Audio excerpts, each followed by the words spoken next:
Bonjour et bienvenue pour cette nouvelle vidéo sur le type list en Python.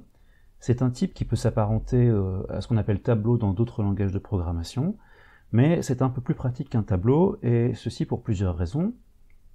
Par exemple parce qu'on peut ranger à l'intérieur d'une liste des éléments de types différents, comme un entier suivi d'une chaîne de caractères, ce que ne permet pas le tableau en général, mais aussi parce qu'on dispose avec le type list de tout un tas de méthodes qui permettent de faire des choses très pratiques.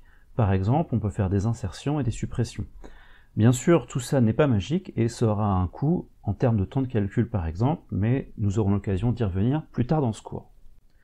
Je me place donc ici dans mon Python en mode console, et je vais définir tout de suite une première liste que je vais appeler la liste L1.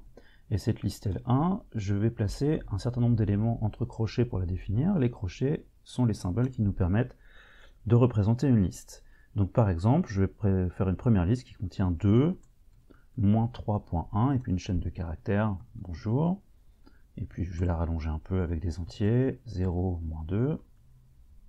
Si je demande d'afficher L1, on voit que j'ai cette liste à l'intérieur d'éléments.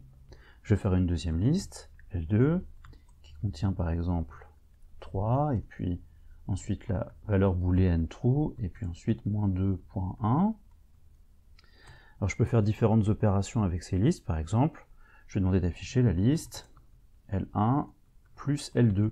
C'est la même opération de concaténation que pour les chaînes de caractères, ça fait une nouvelle liste qui contient les deux listes précédentes qui sont mises bout à bout. Dans une liste, je repère les éléments par des indices. Le premier élément ici, 2 dans la liste L1 à l'indice 0, le deuxième à l'indice 1, et puis le troisième à l'indice 2, et ainsi de suite. Donc par exemple, si je demande L1 de 0, je vois qu'il s'agit de 2. Si je demande L1 de 3, en principe, il devrait s'agir de 0, 1, 2, 3. Il devrait s'agir de la valeur 0. Voilà, si je demande L1 de 5, je suis allé trop loin et j'ai une erreur parce que je n'ai pas d'élément à l'indice 5. Donc tout ça, ça marche comme un tableau. Si je veux savoir la longueur d'une liste, je tape len, L-E-N, c'est l'abréviation de length qui veut dire longueur.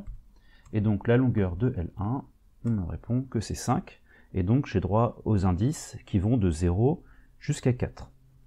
Si je veux savoir si un élément est dans une liste, j'ai une commande assez pratique. Je vais demander par exemple si 2 est dans la liste L1, je tape 2 in L1, la réponse est vraie. Je peux aussi demander si 2 n'est pas dans la liste L1, la réponse est fausse. J'ai une autre manière d'accéder aux éléments des listes qui est de prendre une sous-liste de ma liste. Alors, on fait ça de la manière suivante. Je vais taper L1, ouvrir un crochet, et je vais mettre l'indice de début. Par exemple, je veux tous les éléments de ma liste qui vont de l'indice 1 à l'indice 2. Alors, si je veux aller jusqu'à l'indice 2, il faut que je mette L1 de 1 jusqu'à 3. Je vais vous expliquer pourquoi. Donc, quand je fais ça, en fait, apparaissent tous les éléments de la liste. C'est une sous-liste qui part de l'indice 1 et qui s'arrête juste avant l'indice 3. Donc ici, c'est l'élément d'indice 1 et l'élément d'indice 2. Si j'avais fait, je peux faire aussi par exemple L1 de l'indice 2, ici je mets rien jusqu'à la fin. Donc ça contient les éléments à partir de l'indice 2, bonjour, puis 0, puis moins 2. Donc ça, on appelle ça une tranche de la liste et c'est très pratique.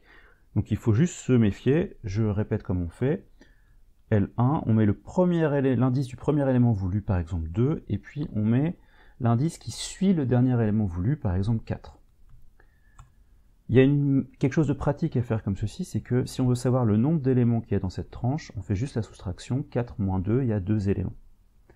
Pour créer une liste vide, il suffit que je mette des crochets comme ça qui ne contiennent rien, j'ai une liste vide, et on a une méthode qui est très pratique, qu'on utilise beaucoup, qui s'appelle append, qui permet de rajouter des éléments à la fin d'une liste. Donc si je veux mettre des éléments maintenant dans L3, je tape L3, le nom de la liste donc, un point, et append. Et entre les parenthèses d'append, je vais mettre l'élément que je veux rajouter. Par exemple, si je veux rajouter 34 dans ma liste, qu'est-ce qu'il y a maintenant dans L3? Il y a juste l'élément 34. Si je veux rajouter maintenant dans L3 autre chose, par exemple la chaîne de caractères A, qu'y a-t-il dans L3 maintenant? Il y a 34 suivi de la chaîne de caractères A.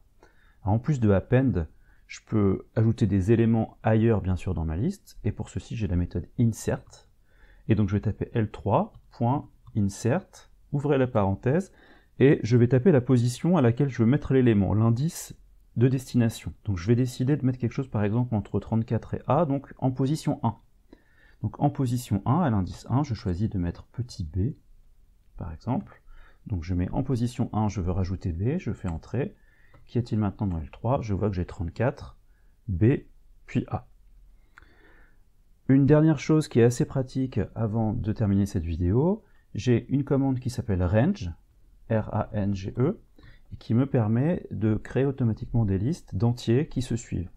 Donc par exemple, si je tape range de 10, j'ai la liste des entiers de 0 à 9. Ça marche toujours pareil, c'est toujours décalé de 1. C'est une liste de taille 10, parce que j'ai tapé range de 10. On commence à 0 et on s'arrête juste avant 9. Si je veux la liste des entiers qui vont de 5 à 15, il va falloir que je tape range de 5, 15. Mais en fait, ça va s'arrêter, il y aura 10 éléments et ça va s'arrêter à 14. Toujours le même principe. Voilà, c'est tout pour cette vidéo sur les listes.